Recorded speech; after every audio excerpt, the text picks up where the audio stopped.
Hello dear student, welcome. तभी हम लोग नेक्स्ट टॉपिक डिस्कस कर रहे हैं बच्चे लोग, ट्रेंड बैलेंस शीट। ओके, इसके पहले भी बाकी का सब अपलोड कर दिया है। तो ट्रेंड बैलेंस शीट का सम होता है कैसे कैसे सॉल्व करते हैं, थोड़ा टाइम देंगे इंशाल्लाह अच्छे से आ जाएगा। देखो, अभी आप लोग को क्वेश्चन दिया है, इधर मैं आंसर सॉल्व करने वाला हूँ। तो ये बैलेंस शीट कैसे मालूम पड़ेगा? Equity share, preference share, general reserve दिया, ओके, एसेट्स दिया है। तो ये तुम्हारा ना आधा हो जाएगा तुम्हारा सोर्स ऑफ फंड, और ये तुम्हारा आधा हो जाएगा एप्लीकेशन ऑफ फंड। बच्चा पूरा फॉर्मेट का खेल है। तो इधर ईयर दिया है 21 22 23, 21 22 23, 21 22 23। इधर रुपीज़ भी सॉल्व करना है, इधर परसेंटेज भी सॉल्व करना है। तो प्यार मोहब्बत में एकदम सुकून से एकदम अच्छे से सॉल्व करते हैं, ठीक है। तो सबसे पहले क्या करना है, हमारे में पोस्टिंग करते।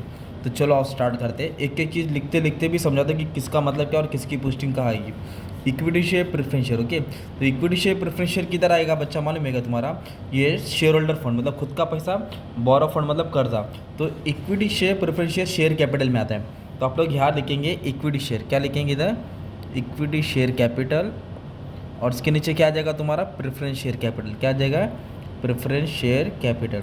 फुल फॉर्म लिख देना, इक्विटी शेयर 2 लाख 1 लाख। तो पहले मैं एक ही ईयर का सॉल्व करता हूँ, एटलीस्ट टैली तो समझ में आए। इधर लिखेंगे 2 लाख, ओके। इधर कितना लिखेंगे? 1 लाख। ये बेसिक हो गया। जनरल रिजर्व मतलब जमा किया पैसा होता है, और जमा किया पैसा रिजर्व एंड सरप्लस में आएगा। कितना रहेगा? Reserve and surplus. तो इधर जनरल रिजर्व आता है, प्रॉफिट लॉस आता है, कैपिटल रिजर्व। तो कितना दिया? 20,000। तो जनरल रिजर्व में लिख दिया 20,000, ओके। इधर क्या दिया बेटा? डिबेंचर्स। डिबेंचर्स कर्जा होता है, बड़ा कर्जा होता है, और बड़ा कर्जा को बोलते हैं बोरो फंड। क्या बोलते हैं? बोरो फंड। और ये जो फिक्टिशियस एसेट आता है ना, वो तुम्हारा ये होता है। देखो, प्रीलिमिनरी एक्सपेंस है ना, ये तुम्हारा फिक्टिशियस एसेट है। अगर पहले मेरे को ये लिखना है तो यहाँ लिख देता हूँ, प्रीलिमिनरी एक्सपेंसेस। ये मेरा फिक्टिशियस एसेट है, इसको राइट ऑफ करना पड़ता है, वटाना पड़ता है, कम करना पड़ता है, इसलिए इसको ब्रैकेट में डालेंगे, ओके। ये माइनस होता है, याद रखना। फिर इधर दिया डिबेंचर। डिबेंचर बड़ा कर्ज होता है। डिबेंचर और बैंक लोन बोरो फंड में आएगा, याद करो। डिबेंचर और बैंक लोन बोरो फंड में आएगा। इधर लिख दिया डिबेंचर्स, ओके। डिबेंचर मतलब कर्जा होता है। कितना कर्जा लिया है? 75,000। तो आपने क्या किया माने में गया? Equity share, preference share, reserve, debenture और प्रीमियम एक्सपेंस सॉल्व किया। ये तुम्हारा ये सब सोर्स ऑफ फंड में आता है। अब इधर देखो, बिल्स पेबल और क्रेडिटर दिया, ओके। मैं इधर इसी थोड़ी लाइन मार देता हूँ।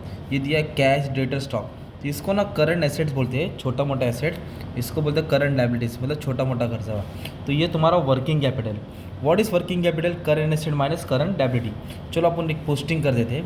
तो ये दिया आपको कैश। तो कैश, डेटर, स्टॉक ये एसेट्स होएगा, पर एसेट में करंट एसेट छोटा मोटा। इधर लिख दिया कैश, ओके। इधर लिख दिया डेटर्स, ओके। इधर लिख दिया स्टॉक। तो कैश कितना है? 50,000। कैश 50 है। डेटर्स कितना है? 70,000। और स्टॉक कितना दिया? 40,000। ये तुम्हारा हो गया करंट एसेट।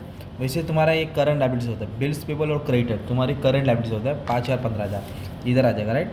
तो क्या दिया है? बिल्स पेबल दिया है और क्रेडिटर दिया है। तो करंट एसेट्स को ए ले लेता हूँ और करंट लायबिलिटीज़ को बी लिख देता हूँ। तो बिल्स पेबल दिया है 5,000 और 15,000। इधर लिख देंगे 5,000, इधर लिख देंगे 15,000, ओके। ये तुम्हारा हो गया। अब इसके बाद क्या दिया बेटा मालूम है अपने को? और अब वापस से पढ़ते, एप्लीकेशन ऑफ फंड मतलब पैसा कहाँ कहाँ लगा है ना। तो इसमें फिक्स एसेट आता है, बड़ा बड़ा asset, land and building, plant machinery, furniture. Investment मतलब जो इन्वेस्टमेंट किया। Third working capital. तो वर्किंग कैपिटल तो अभी बता दिया, current asset minus current liability. तो ये फिक्स एसेट है 1.5 लाख, मैं डायरेक्ट फिक्स एसेट में डाल दूंगा। और ये इन्वेस्टमेंट है तुम्हारा किधर आ जाएगा? 1 लाख इधर आ जाएगा, ओके। और ये तुम्हारा तीनों क्या था? करंट एसेट था। ये दोनों क्या था? Current liabilities. करंट एसेट में से करंट लायबिलिटीज़ माइनस करेंगे तो अपने को वर्किंग कैपिटल मिलेगा, ये भी पोस्टिंग हो गया। और ये प्रीलिमिनरी एक्सपेंस, ये तुम्हारा फिक्टिशियस एसेट होता है, ओके, टॉप में आएगा। अब हम लोग टोटल करेंगे। टोटल करने से अपने को फॉर्मेट पूरा याद हो जाएगा, ओके। तो आ जाओ। तो सबसे पहले किसको सॉल्व करना है? शेयर होल्डर फंड, फिर बोरो फंड। शेयर होल्डर फंड बोले तो खुद का पैसा, बोरो फंड बोले तो कर्जा होता है। तो क्या करना है शेयर होल्डर फंड में? शेयर कैपिटल ऐड होएगा, रिजर्व सरप्लस ऐड होएगा, फिक्टिशियस एसेट माइनस होएगा। ये सबको ऐड करेंगे। 2 लाख और 1 लाख कितना हो जाएगा? 3 लाख। 3,20,000। 3,20,000 में सबको 5,000 क्या करना पड़ेगा? माइनस करना पड़ेगा। तो ये आ जाएगा तुम्हारा 3,15,000, ओके। इसको बोलेंगे शेयर होल्डर फंड। क्या बोलेंगे हम लोग? शेयर होल्डर फंड, है ना। ये तुम्हारा हो गया शेयर होल्डर फंड। और ये बोरो फंड मतलब बाहर का करता है, इसको बोलेंगे बोरो फंड। तो खुद का पैसा और उधारी का पैसा दोनों को जोड़ेंगे तो अपने को मिलेगा कैपिटल एम्प्लॉयड, इतना रुपया लगाया। तो ये सबको ऐड करने का, प्रीमियरी एक्सपेंस माइनस करने का, तो तुमको मिलेगा share holder fund. Equity, preference, general reserve, profit loss minus fictitious asset, okay. और ये बोरो फंड, ये दोनों को ऐड करेंगे तुमको मिलेगा कैपिटल एम्प्लॉयड। कितना रुपया लगाया? 3,90,000 रुपया लगाया। सिंपल हो गया। फिर उसके बाद तुमको क्या करना बच्चा? एप्लीकेशन ऑफ फंड मतलब पैसा कहाँ का लगा है। तो ये तुम्हारा हो गया फिक्स एसेट, ये हो गया तुम्हारा इन्वेस्टमेंट, और ये तुम्हारा हो गया working capital. What is working capital? Current asset minus current liability.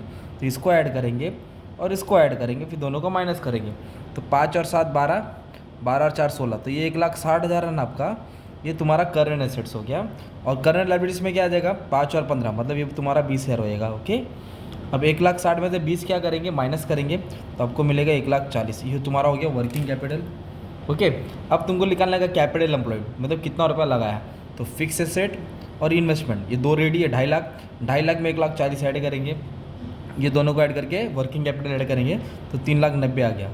और ये 3,90,000 वही है जो तुम्हारा ऊपर आया, मतलब ये अमाउंट और ये अमाउंट मैच होता है, टैली होता है। तो तुमने क्या ट्रेंड का ना वर्टिकल बैलेंस शीट का एक ईयर का सॉल्व किया है 2021 का, तो सेम ऐसे 2022 और 2023 का सॉल्व करना है। तो 2022 का भी इधर आएगा, 2023 का भी इधर आएगा। तो अभी पोस्टिंग कैसे करेंगे? आपको सेम उठा के कॉपी करना है। इक्विटी शेयर कितना है? 2 लाख 2 लाख, इधर आएगा शेयर कैपिटल के अंदर ना 2 lakh 2 lakh, preference share 1.5 lakh 1 lakh, general reserve surplus, debenture borrow fund में आएगा, बिल्स पेबल क्रेडिटर तुम्हारा लायबिलिटीज में आ जाएगा। ये साल का पूरा अमाउंट यहाँ पोस्टिंग कर देंगे। फिर इसके बाद आपको परसेंटेज निकालना है, तो अब सिखा देता हूँ। तो इधर ईयर मैंने क्वेश्चन चेंज कर दिया था, अब तुम्हारा इधर सीखना है। ओके, तो 13 14 15, तो इधर समझो तुमने तीनों सम को टैली कर दिया। ओके, 390 468 429, इसका टैली आ गया। अभी आपको क्या करने का है? ट्रेंड परसेंटेज निकालने का, हर ईयर का परसेंटेज निकालना है। या अगर ईयर 13 14 15 है तो 13 14 15 लिखेंगे। तो जो 13 ईयर है ना, जो पुराना सबसे, उसको बेस ईयर लेने का, we have to consider base year. तो जो बेस ईयर है ना 13, उसको सब जगह 100 डाल लेने का। वाओ, सो सिंपल, सब जगह क्या डाल दिया? 100 डाल दिया। आई रिपीट, क्या किया मैंने?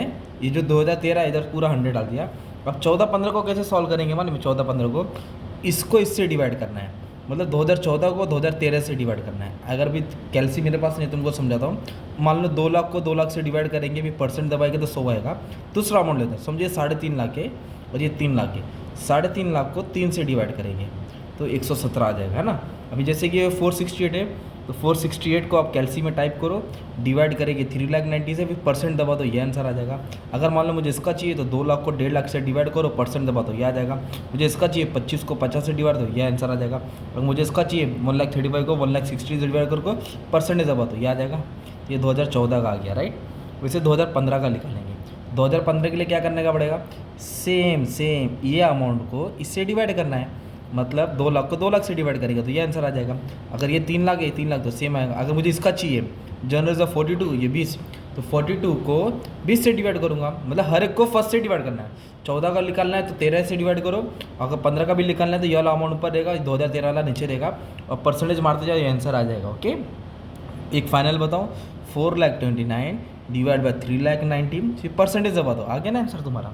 ये था तुम्हारा ट्रेंड बैलेंस शीट। क्या था बच्चा? Trend balance sheet. इसका अलग अलग टाइप का सब सम सॉल्व कर दिया मैंने, राइट।